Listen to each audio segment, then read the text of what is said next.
Hello everyone. Welcome to the part 2 of Indus civilization based on the text of Obindra Singh, that is A History of Ancient and Early Medieval India. Let's get started. Welcome back to my YouTube channel History for Exams.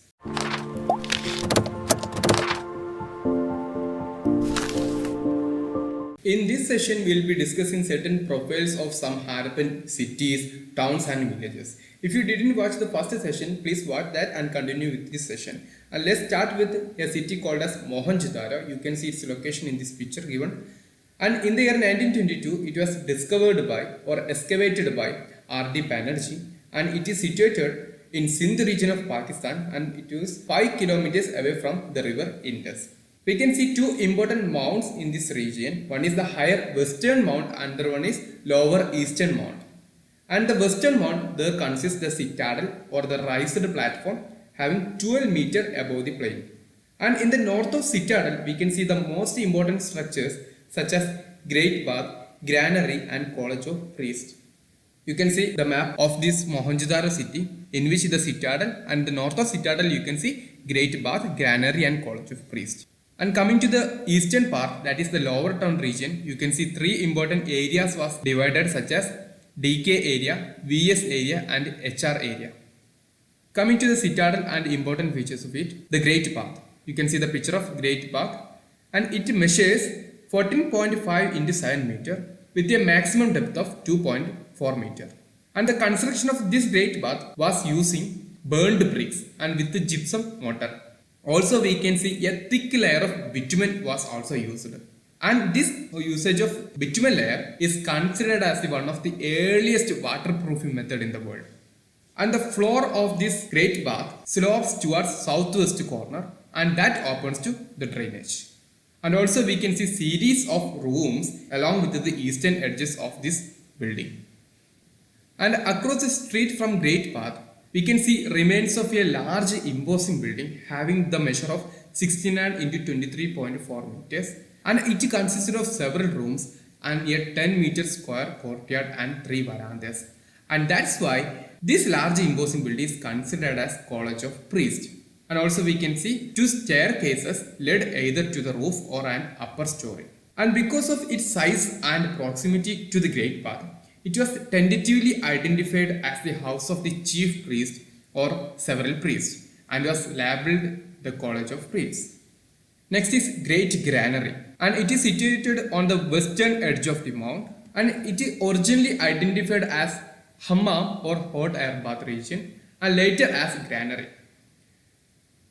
And the measure of this Great Granary is 50 into 27 meter brick foundation, and the entire superstructure may have been made up of wood. Coming to other certain features of Mohenjo-daro, we can see Assembly Hall, and it is in the southern part of Citadel Mall. We discussed Great Bath, College of Priests and Granary as the northern part of Citadel Mall, and this Assembly Hall as the southern part of Citadel Mall, having the size 27 into 27 meter structure, and it is roughly square in shape. Also we can see the main streets were about 9 meter in width, and the rest is in the range of 1.5 till 3 meters. And the houses varied in size, suggesting differences in the wealth and status. And in the HR area of the lower town, we can see remains of large buildings and fields, plus from there we got this dancing girl. And in DK area, we can see the priest king. The statue of priest king was discovered from this DK area. Over 700 wells were identified from this region of Mohenjo-daro, and the most houses or house blocks at Mohenjo-daro had at least one private well, and many neighborhoods had public wells along the main street. And these are certain important informations regarding Mohenjo-daro. And next is Chanhu-daro. Chanhu-daro. As you can see in this picture, it is located near to Mohenjo-daro, and it was discovered by N.G. Majumdar in the year 1931, and it's a small site having the size of 4.7 hectares only, and it is situated 130 kilometers south of Mohenjo-daro. And the most important feature of this site, Chanhu-daro, is it is a single mount site with no fortification. It's a unique feature of Chanhu-daro. And we can see other important findings such as important center of craft activity. We have the evidences of finished and unfinished beads and trails. And the most important other finding is that the discovery of bead factory, and these beads mostly made up of steatite, a kind of soft stone.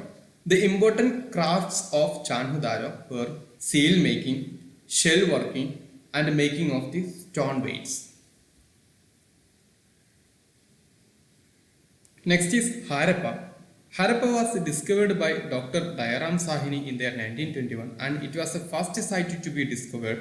That's why Indus civilization is also called as Harappan civilization. And it is situated near to the river Ravi. And the mounds of Harappa is around 150 hectares. And the citadel of this Harappan site is in parallelogram shape. It is situated in Mount F. Since the damaged nature of citadel, we have no clear profiles of structures, but we can see in the south of Citadel Mount, we can see the cemetery edge, and in the north of Citadel Mount, we can see many structures believed to be craft activities, such as workmen's quarters having 15 units with courtyards, and granary of 12 units arranged in 2 rows of 6 rooms. As in the case of Mohenjo-daro granary, no grains reported from Harappa. And the interpretation as granary was based on the comparison of structure found in rock. Hence, we could understand that this structure might be granary. And here is the map of Harappa. You can see the citadel, and the north of citadel you can see the workmen's quarters and granary. Kalibangan. You can see the location of Kalibangan in the map, and it was discovered by B.B. Lal and Kamalanand Ghosh in 1953. Kalibangan literally means black bangles, and it lies on the dry bed of Gagar River, Hanumangarh district of Rajasthan. Here we can see both the citadel and lower town were fortified. And in the western mount, that is the mature settlement on citadel, can be identified as in the northern sector we can see many houses, and in southern sector there are no houses, and we can see fire altars, and southwest of the citadel we can see 200 meter of burial ground. Apart from regular extended burials, there were also some circular pits with grave goods such as pottery, bronze mirrors, etc. But no human remains. That is important.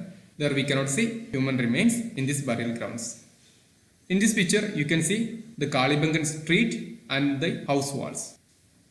Next is Banawali near to Kalibangan, and it was excavated by Dr. R.S. Bisht, and it is situated in Haryana near to Rangoi River.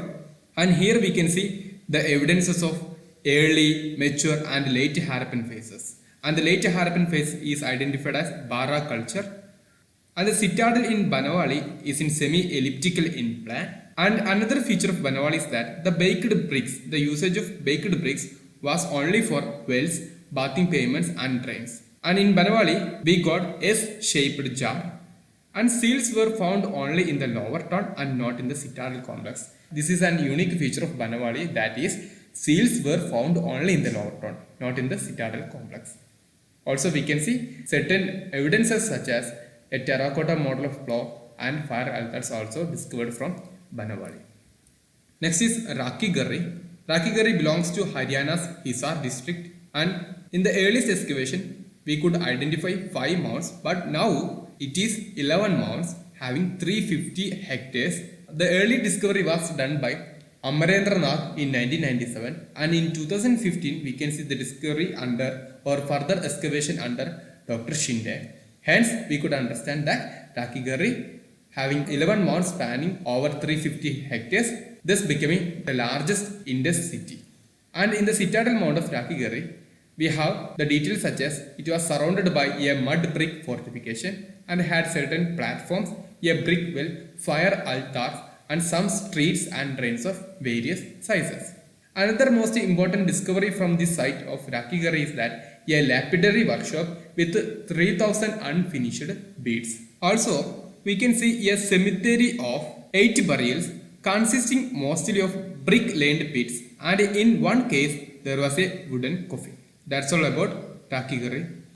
Next is Birana. Birana also belongs to Haryana, and the period 1A of Birana belongs to Hakrawar, that is a pre-Harappan phase.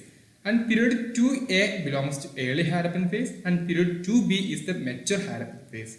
In mature Harappan phase, we can see 3 multi-roomed house complexes such as 4-roomed and 6-roomed and 10 rooms houses can be seen in this mature phase of Birana. And we have certain evidences of artifacts such as a fragment of thick, sturdy red ware with an incised female figure whose pose is reminiscent of that of Mohenjo-daro dancing girl. Meaning, we have the evidence of a replica of Mohenjo-daro's dancing girl from the site of Birana. Also, we can see a circular structure of baked earth is possibly a tandoor, a community kitchen still seen in rural India. So, such kind of a tandoor kitchen is also found from Birana. Next, we are going to discuss three important sites from Gujarat and Sindh region, that is Lothal, Dholavira and Alladino. Beginning with Lothal. Lothal located between Sabarmati river and its tributary Bhogavo. It is said that once boats from the Gulf of Cambay ended here, but now the site situates 16 to 19 km inside. For the citadel of Lothal, the excavator S.R. Rao he called as Acropolis. Simply, S.R. Rao, the excavator of the city of Lothal, he called the citadel of Lothal as Acropolis. And to the south of the residential area, it was a complex identified as a warehouse where goods may have been packed and stored. Also, we can see 65 terracotta ceilings with impressions of reed woven fiber, matting and twisted cords on one side and impressions of Harappan seals on the other hand. A few houses or residential areas has also had fire altars. One of these streets was identified as Bazaar Street and the rooms lining it interpreted as shops. Here you can see the picture of Lothal dockyard. That's the most important feature of Lothal city. Dholavira also situates in Gujarat in the Kadir island in the run of Kutch region. It is believed that in the proto-historic time where we can say higher water level, it helped the boats to come to the side, but now it is not possible. The major findings from Dholavira includes large-scale use of sandstone combined in places with mud bricks. It's a feature of Harappan sites in Gujarat. Regarding the layout uniqueness, we can see the fortification wall made up of mud brick with a veneer of stone blocks on the outer surface. The stone blocks on the outer surface is a unique feature of Dholavira. Within outer walls, at least 3 different sections were identified. Also, we can see a small castle area, a bailey area and a large middle town, all with their enclosing walls. Also, we can see a large open area between Castle Bailey and a middle town, and that is called as a stadium, which may have been used for special ceremonial occasions. Also, we can see a lower town to the east of Dholavira. Here in this map, you can see all these mentioned features such as Bailey, Castle, ceremonial ground, that is stadium and middle town. Also, another important feature of Dholavira is the unique water harvesting and management system. In this picture, you can see Dholavira tank and a well, and the site flanked by 2 streams named as Manhar and Pandasar, and there built certain dams to channelize water.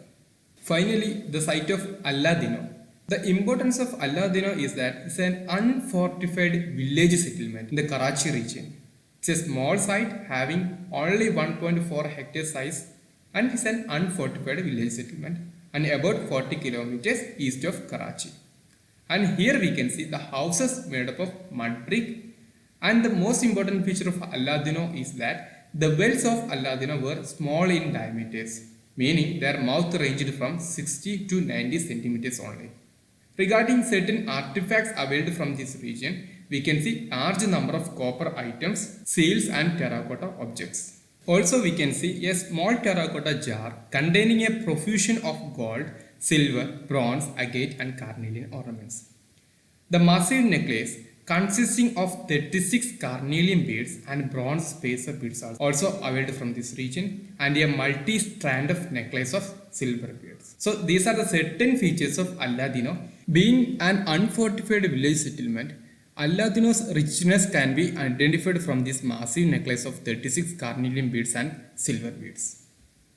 And that's all about this session. You can comment your answer. There is a question for you. In which all Harappan sites you can see fire altars? We discussed in many sites we can see fire altars. Now think and comment your answer. That's all. Thank you.